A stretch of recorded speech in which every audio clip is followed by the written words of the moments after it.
आजकल पेरेंटिंग एक global issue है। हालत ये है कि लोगों को समझ में नहीं आ रहा है कि बच्चों का लालन पालन कैसे किया जाए।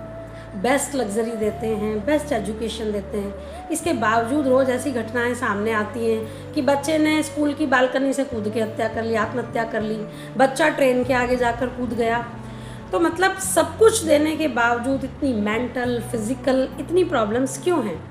मुझे लगता है कि शायद हम लोग अपना जो है ना ये प्रतिस्पर्धा की दौड़ में हमारा जो पुराने ज़माने का लालन पालन का सिस्टम था वो भूल चुके हैं। नमस्कार, मैं वर्षा धादीज। मेरे channel class out of class की सीरीज़ वर्सेस एंड वाणी में आज आपसे चाणक्य नीति के एक श्लोक की बात करूंगी, जिसमें उन्होंने समझाया कि किस प्रकार लालन पालन करना चाहिए बालकों का। आपको याद होगा, चाणक्य वे गुरु थे जिन्होंने चंद्रगुप्त का चुनाव उसके बचपन में ही कर लिया था कि यही बालक है जो आगे जाकर अखंड भारत का निर्माण करेगा। आइए पहले श्लोक सुनते हैं।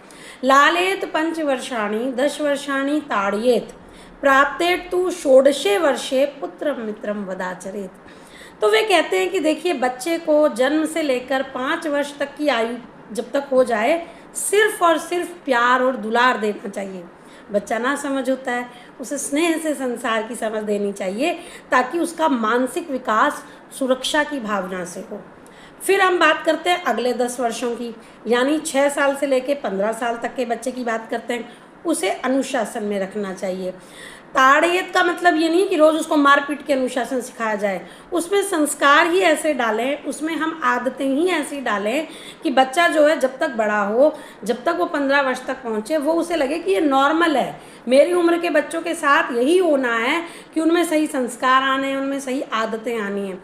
माता पिता का इसमें बहुत ही अहम जो है, मैं कह सकती हूँ, उनकी बहुत अहम भूमिका होती है।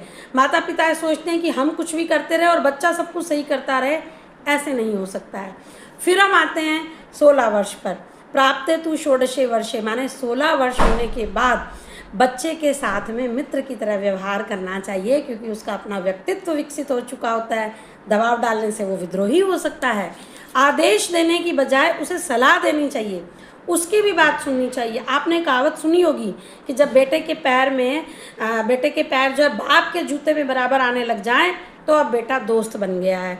तो वैसे भी ये चाइल्ड साइकोलॉजी के हिसाब से अगर हम चलें तो मुझे नहीं लगता है कि पेरेंटिंग में इतनी प्रॉब्लम आएगी। और हम भी, हर व्यक्ति, कम से कम भारत के लोग जिनके पास इतनी अच्छी संस्कृति मौजूद है, इतना अच्छा लिटरेचर मौजूद है, उनके बच्चों को तो मानसिक अवसाद जैसी स्थितियां उनके जीवन में आनी ही नहीं चाहिए।